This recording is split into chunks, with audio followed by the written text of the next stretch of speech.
The forgotten builders of Rome, ordinary laborers behind ancient wonders, boring history for sleep. Let the world fade away as we drift back to ancient Rome, not to the glittering forums or the thunder of oratory, but to the foot of a construction scaffold, where stone dust settles on sweat-soaked brows, while history preserves the names of emperors, generals, and architects.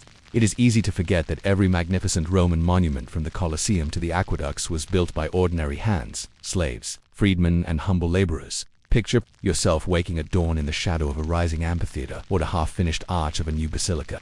The city is just stirring, carts clatter down stone-paved roads, roosters crow, and the sharp smell of charcoal drifts on the breeze. Your bed is nothing more than a straw mat in a crowded insula, a ramshackle apartment building crammed with workers and their families. It is noisy, cramped, and hot in the summer, freezing in the winter. Breakfast is simple: a chunk of coarse bread, a handful of olives, maybe a bit of goat cheese if yesterday's pay allowed it. You eat quickly, standing, before making your way to the building site, one among hundreds in Rome's restless, ever-growing sprawl. The city is hungry for new temples, roads, and monuments. Each day brings new orders, new stones to haul, and the ceaseless ringing of hammers. Your work is dictated by the sun and the overseer's commands. You may be a free laborer, hired by the day, or a slave, owned by the contractor or the state. You might haul blocks of tufa or travertine on your back, mix lime for mortar, or dig deep trenches for the massive foundations required by Roman engineering.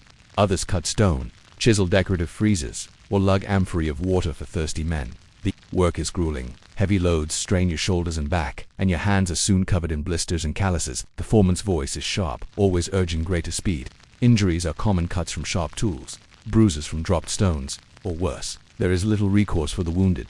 If you are too slow or unlucky, you may be dismissed, your pay docked, or simply replaced.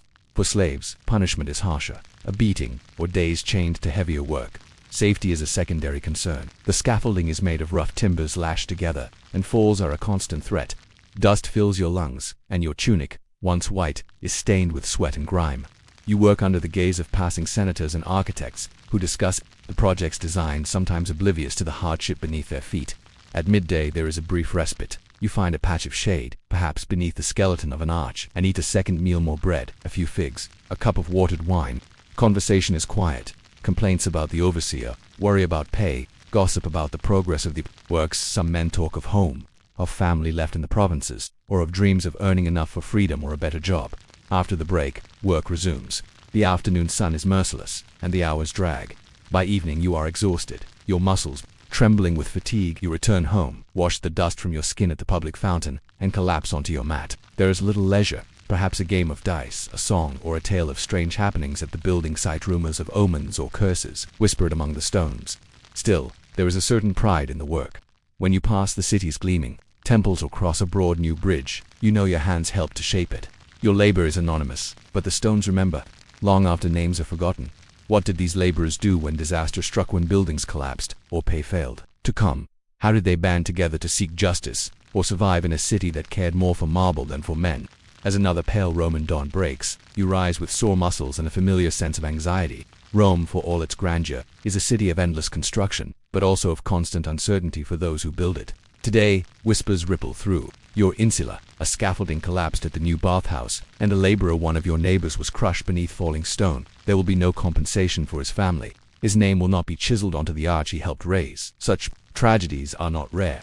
Building in Rome is dangerous, and even the most skilled workers are not immune. Accidents are commonplace: a poorly lashed scaffold, a crumbling foundation, a burst of summer rain that turns mortar to sludge and walls to rubble. Sometimes, a wall gives way unexpectedly, or a block cracks under its own weight. Every disaster means extra work, delayed pay, and heightened risk. When a project falters, payment often stops. Contractors, under pressure from wealthy patrons or the state, may refuse wages until deadlines are met or budgets restored.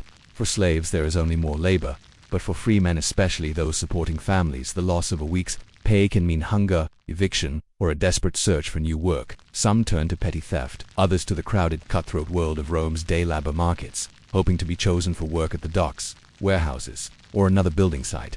Despite this, there is a rough camaraderie among laborers. When pay is withheld or conditions become intolerable, the workers sometimes unite. There are rare but memorable strikes. Laborers refuse to haul stone. Masons put down their trowels, or gangs of scaffolders block access to the site. These are dangerous acts. Roman law rarely protects workers, and contractors may call the city guard or bribe officials to break up the gathering, but occasionally, the threat of a work stoppage is enough to force a small concession, a few days' wages paid, a promised barrel of wine, or a brief improvement in safety. Rumors swirl of more organized resistance. In Ostia, Rome's port, dockworkers have formed loose associations, collegia, that sometimes act as mutual aid societies, providing burial funds or help for injured members. In the city itself, groups of builders and craftsmen gather in taverns, exchanging news, advice, and sometimes warnings about corrupt overseers or dangerous sites. The bonds formed in these rough fraternities are often stronger than those of kinship, and stories of legendary strikes or acts of bravery circulate for years. But when disaster strikes, there is little recourse for justice. If a building collapses, the architect or contractor may blame the workers, claiming shoddy workmanship or sabotage. If deaths occur, the authorities may launch an investigation, but it is rare for those in power to be held accountable. The dead are mourned by their families and friends, buried with little ceremony in crowded cemeteries outside the city walls. To survive, laborers must be resourceful. Some take on extra work at night, repairing streets, unloading shipments, or hauling refuse. Others supplement their diets by foraging in the countryside, fishing in the Tiber, or keeping a few chickens on the insula's rooftop. Many live in constant debt, relying on loans from moneylenders or generous neighbors. Illness, injury, or even a stretch of bad weather can tip a family from subsistence into desperation. Yet, amid all this struggle, there are moments of solidarity. After a fatal accident, workers sometimes collect coins for the widow, or take turns watching her children while she seeks new work. Festivals like Saturnalia or the Feast of Vulcan offer rare days of leisure, with free bread and games sponsored by wealthy patrons. For a few hours, everyone is equal, and the cares of daily labor are briefly forgotten. Still, beneath the celebration, you know the city will keep building. New temples, new roads, new monuments all demand labor. And as long as Rome grows, its workers will toil and endure, their stories mostly unrecorded, their contributions etched not in parchment, but in stone. As you drift toward sleep, you wonder what becomes of the builders when the city's fortunes change. When emperors fall, wars rage, or Rome itself declines, who remembers the hands that once shaped its marvels? The years pass, as they always do, and Rome's skyline slowly transforms. Buildings that once rose gleaming anew grow weathered and worn.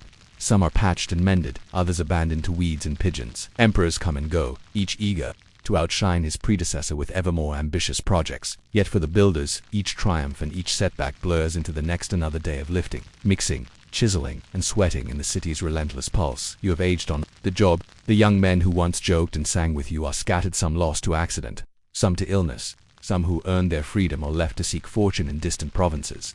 Your own hands are knotted and scarred, your back stooped, but your eyes are sharp with the memory of decades. You can walk the city and point, with quiet pride, to arches you helped set, mosaics you once polished, or columns you steadied as they rose skyward. Yet as Rome's fortunes shift, uncertainty deepens. When an emperor is murdered or the treasury runs dry, projects are abandoned in mid-build, leaving forests of wooden scaffolds and stacks of unused stone. Workers are dismissed with little warning. Some seek labor in the fields, others enlist in the army or drift to the margins of the city, eking out a living however they can. Food grows scarce in hard years, riots break out when bread is too dear, and the promise of steady work fades. The decline of Rome is not a single moment, but a slow erosion of money, power, and purpose. As the city contracts and its population shrinks, many buildings fall into ruin. The grandest monuments, Colosseum baths, palaces are stripped for stone, repurposed as fortresses, or left to molder. Grass sprouts in the cracks, goats graze in the forums, and wild dogs haunt the deserted streets. For those who built the city, there is no monument. A few inscriptions record the names of famous architects or powerful patrons, but most workers leave behind nothing more than the imprint of their hands on the stones. Sometimes, in a rare moment of remembrance, a craftsman carves a tiny symbol or mark his own private signature hidden in a corner or beneath a step, a secret testament to his presence. What, then, is the legacy of those anonymous builders? Their lives were hard, their work often thankless, their names forgotten by history. Yet without them, Rome would never have existed. Its aqueducts would not have carried water. Its roads would not have spanned continents. Its temples and forums would not have inspired awe for millennia. The city's beauty, power, and endurance are the sum of countless ordinary labors, layered stone upon stone, day after day. In time, the ruins themselves become a kind of memorial. Later generations marvel at their scale and endurance, guessing at the effort required to shape, lift, and set such mighty blocks. Poets and travelers wander the fallen columns and overgrown arches, haunted by the knowledge that what remains, who is built by hands not so different from their own, calloused, clever, and stubborn in the face of hardship. As you settle into sleep, Let your thoughts drift to those quiet, persistent workers, the ones who never ruled or wrote history, but whose effort became the foundation of a world. Their voices may be lost, but the stones endure, carrying the silent story of labor, endurance, and quiet pride through the centuries.